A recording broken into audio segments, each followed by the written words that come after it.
Hello दोस्तों, मैं Shashi English में शशि ऑनलाइन यूट्यूब प्लेटफॉर्म पर आप सबका एक बार फिर से स्वागत करती हूँ। आप सब उम्मीद करती हूँ अच्छे होंगे। एज यूजुअल हमारी जैसे कि ग्रामर की क्लास चल रही है। बीच में आज मैं थोड़ा सा क्लास को स्विच करना चाहूँगी बिकॉज ये कंटिन्यूसली देखिए दोस्तों, जो वीडियो है ना, जो मैंने आपको पेसिव वॉइस के बनाए आप सारे भाई वो एक कंटिन्यू उसमें चल रहे हैं। अगर मैंने बीच बीच में अगर आपको अदर टॉपिक्स भी दिए हैं तो जो पुराने वीडियो की जो फ्रीक्वेंसी ना वो बिल्कुल भी ब्रेक नहीं हुई है, वो कंटिन्यू है। वो just for remove the monotony है ना of the topic, that's why I take another topics है ना।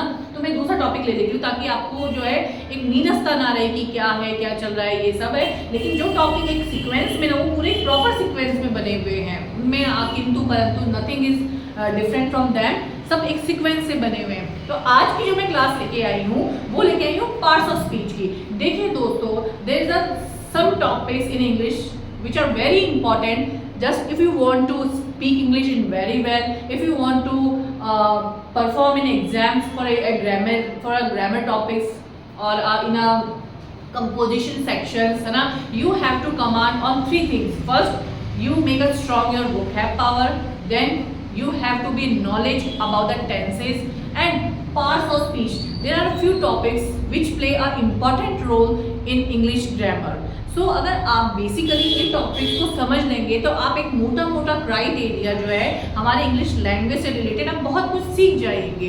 कुछ कुछ सेक्शन है, जैसे मैंने आपको कहा इंग्लिश में सबसे इंपॉर्टेंट है आप जितनी अच्छा अपनी वोकैब बनाओगे ना उतना अच्छा आपका कमांड होगा अपने लैंग्वेज के ऊपर। क्योंकि लैंग्वेज क्या है, एक वर्ड्स एक शब्दों का ही तो खेल, एक भाषा जो है उसी तरह से टेंस है, वो एक तरह से इंग्लिश में फाउंडेशन का काम करते हैं। तो कुछ टॉपिक ऐसे हैं दोस्तों जो बहुत इंपॉर्टेंट रोल प्ले करते हैं, उसी का ही एक पार्ट जो है वो मैं आज आपको पढ़ाने जा रही हूँ, पार्ट्स ऑफ स्पीच, जिसे हम हिंदी में बोलते हैं शब्द भेद।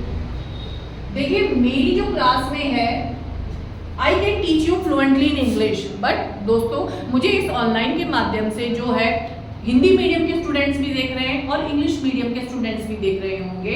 मैं चाहती हूँ कि जो भी टॉपिक मैं पढ़ाऊँ वो दोनों मीडियम के स्टूडेंट्स के लिए बिल्कुल इंपॉर्टेंट, उन्हें अच्छे से समझ में आए। एक जीरो लेवल से भी अगर कोई तैयारी कर रहा है तो उस बच्चे को भी जो है वो सारी बातें ईजिली समझ में आए। मेरी पूरी यही कोशिश रहती है, वरना I can teach you entirely in English, okay, but the motto is that each student whether he or she studied in a Hindi medium or English medium, everyone convey in a very easy and very appropriate manner. So मेरी कोशिश रहती है कि मैं बाइलिंगुअली आपको दोनों चीज़ें समझाऊँ। आप कहेंगे इफ कि मैम आप इंग्लिश में बोलिए तो मैं एंटायरली आपको सारे टॉपिक्स जो है इंग्लिश में, बट मैं चाहती हूँ कि सभी को फायदा हो, चाहे वो स्टूडेंट हो चाहे वो घर पे बैठ के तैयारी कर रहा हो। तो शुरू करते हैं दोस्तों हम आज क्लास। जो हम टॉपिक पढ़ रहे हैं वो पढ़ रहे हैं पार्ट्स ऑफ स्पीच, जिन्हें हम हिंदी में कहते हैं शब्द भेद, यानी शब्दों के अलग अलग प्रकार। अभी हम इसकी मैंने हिंदी में डेफिनेशन लिखी है कि प्रयोग के अनुसार शब्दों को, किनको, शब्दों को, जो वर्ड्स हैं, जो हमारे वर्ड्स हैं उनको भिन्न भिन्न भागों में उनका क्लासिफिकेशन कर दिया जाता है, उनको वर्गीकरण किया जाता है कि ये एक अमुक शब्द जो है, जैसे मैं एग्जांपल के लिए आपको एक बात कहती हूँ, मैंने बोला राम, राम एक वर्ड है, एक शब्द है। अगर मैं ये पूछूं इस शब्द को आप जो पार्ट्स ऑफ स्पीच है उसमें किस कैटेगरी में आप लोग रखेंगे, तो दोस्तों राम जो वर्ड है, जो नाम है, वो किस में आएगा, नाउन में आएगा। जैसे मैं कहूँ कि राम इज ए बॉय, अब यहाँ पर राम जो है वो भी नाउन है और बॉय भी क्या है, नाउन है। अगर मैं सेंटेंस को ऐसा कहती हूँ ही इज अ बॉय, अब ही भी यहाँ पर एक शब्द है ना। फॉर एग्जाम्पल जैसे मैंने बोला राम इज ए बॉय, अब दोस्तों मैंने यहाँ राम ये भी एक शब्द है, बॉय ये भी एक वर्ड है, एक शब्द है। अब मैं ये पूछूं कि जो पार्ट्स ऑफ स्पीच है, जो हमने शब्द भेद पढ़े, हमारे पार्ट्स ऑफ स्पीच के 8 पार्ट होते हैं, ठीक है, उनमें से ये कौन सा पार्ट है, इनके बारे में मैं डिटेल में भी आपको बताऊंगी आगे। लेकिन मैं मेन एक बार बात करूं तो जो 8 पार्ट में से राम जो है वो किस कैटेगरी में आएगा आपके पार्ट्स ऑफ स्पीच की, तो राम इज अ नाउन, यानी ये जो वर्ड, ये जो शब्द है, ये यहाँ पर क्या है दोस्तों, नाउन है। उसी तरह से बॉय, बॉय भी यहाँ पर क्या है, नाउन है। अब यहाँ पर ये डिफरेंस हो जाता है कि जो राम है वो आपका प्रॉपर नाउन है और जो बॉय है वो कॉमन नाउन है।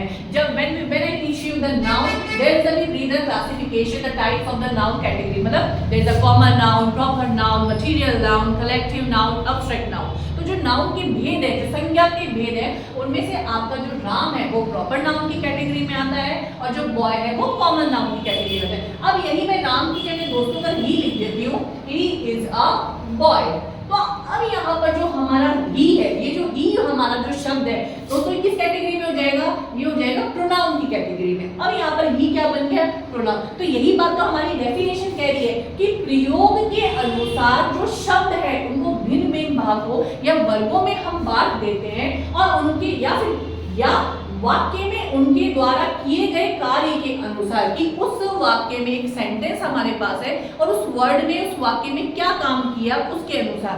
अब देखिए दोस्तों, जैसे मैंने एक सेंटेंस में लिखती हूँ, he is an intelligent boy. In this sentence, here are lots of words. Here is he, intelligent and boy. Here are 3 words in the sentence. First he, जो पार्ट्स ऑफ स्पीच है वो किस category में आ रहा है, ही यहाँ पर हमारे प्रोनाउन का काम कर रहा है। ओके, अब आता है इंटेलिजेंट की। अब जो इंटेलिजेंट का मतलब क्या, बुद्धिमान। अब जो हमारा यहाँ इंटेलिजेंट है वो किस कैटेगरी में आएगा दोस्तों, वो आएगा एडजेक्टिव की कैटेगरी में। यहाँ पर जो इंटेलिजेंट, अब ये एडजेक्टिव क्या होते हैं, हम लोग जो नाउन और प्रोनाउन को क्वालिफाई कर देते हैं यानी उनकी विशेषता बतला देते हैं। अब हमारे पास बॉय क्या हो गया दोस्तों, यहाँ पर नाउन हो गया, तो बॉय की क्या करें, विशेषता बता रहे। भाई एडजेक्टिव का हिंदी में मीनिंग क्या होता है, विशेषण, जो संज्ञा या सर्वनाम की अगर हम हिंदी की डेफिनेशन की परिभाषा में बात करें दोस्तों वही चीज इंग्लिश के अंदर है। एडजेक्टिव में क्या है, ऐसे शब्द जो संज्ञा या सर्वनाम की क्या बता रहे हैं, विशेषता बता रहे हैं। तो दोस्तों हमारे पास यहाँ पे बॉय क्या होगी, संज्ञा ही तो हो गई ना, नाउन है। अब बॉय कैसा है हमारे पास, इंटेलिजेंट है, ये इसकी क्या हो गई, विशेषता हो गई। तो यहाँ पर ये जो इंटेलिजेंट वर्ड है ये दोस्तों हमारा क्या हो गया, एडजेक्टिव हो गया, और बॉय हमारे पास यहाँ पर क्या हो गया, नाउन हो गया। तो यही बात है कि एक वाक्य में उनके द्वारा किए गए कार्य के अनुसार हम उसका जो है भाग में बांटते हैं। यहाँ तक मैं उम्मीद करती हूँ आपको समझ में आ गया होगा। अब आगे देखिए दोस्तों, यहाँ पर मैंने पार्ट्स ऑफ स्पीच के जो टाइप बताए कि कितने प्रकार के होते हैं। In English there are 8 types of parts of speech in English. First is noun, जिसको हम हिंदी में संज्ञा बोलते हैं। Second is pronoun which called सर्वनाम। थर्ड इज वर्ब, क्रिया। हम इंग्लिश में इसके टेंस में इसके बारे में बहुत कुछ डिस्कस कर चुके हैं कि टेंस के अंदर जो मेन काम जो बताने का काम करती है किसी टेंस में वो वर्ब ही है, वही डिनोट करती है कि इस वाक्य में कौन सा टेंस है। फिर है एडवर्ब, जिसको हम हिंदी में क्रिया विशेषण कहते हैं। फिफ्थ इज एडजेक्टिव, जो मैंने अभी आपको इस वाक्य में समझाया था, विशेषण। अब देखिए दोस्तों, कई बार कई लोग इसको प्रीपोजिशन है ना, preposition, there is a lot of confusion for their pronunciation. What we call is this spelling में संबंध सूचक अवयव, जिन्हें हम हिंदी में बोलते हैं, ये संबंध बताने का काम करते हैं नाउन और प्रोनाउन का। जैसे मैंने कहा she is in class, suppose है कि वह क्लास में है। अब यहाँ पर क्लास क्या है, नाउन है। अब उसका संबंध बता रहे कि वो कहाँ पर है, क्लास में है। तो यही चीज संबंध सूचक, इसके बारे में हम डिटेल में पढ़ेंगे प्रेपोजिशन टॉपिक को। अब इसका प्रोनाउंसिएशन दोस्तों मैंने यहाँ पर लिखा है प्रेपोजिशन, ये शन है, प्रेपोजिशन। इसका जो प्रोनाउंसिएशन है दैट इज कॉल्ड प्रेपोजिशन। कई लोग प्रीपोजिशन को देखिए अपना अपना टोनल, कई बार क्या होता है हमारी लैंग्वेज में हमारे लोकल डायलेक्ट का भी बहुत ज्यादा इम्पैक्ट होता है कि हम उसे क्या बोलते हैं। मैटर इज दैट हमें चीज समझ में भी आनी चाहिए। तो यहाँ पे इसका जो मैंने प्रोनाउंसिएशन है वो भी यहाँ लिखा है प्रेपोजिशन, ये शन बोला जाता है, ये एस एच है, यहाँ पर ये एन है, शन, प्रेपोजिशन। फिर नेक्स्ट आता है हमारा कंजंक्शंस। कंजंक्शन में समुच्चय बोधक अवयव एंड द लास्ट इंटरजेक्शन यानी विस्मय बोधक, जिसमें हम सडन एक्सप्रेशंस करते हैं, वो होता है ये। तो दोस्तों ये हमारे 8 पार्ट्स ऑफ स्पीच आज हमने डिस्कस किए, इनके बारे में, इनके नाम है, क्या पार्ट्स ऑफ स्पीच एक्चुअल में होता क्या है, उसके बारे में मैंने आपको मोटी-मोटी बेसिक जानकारी आपको बता दी है। आप स्क्रीनशॉट ले सकते हैं, चाहे तो इन ऑटो टाइप्स का very important role play in English.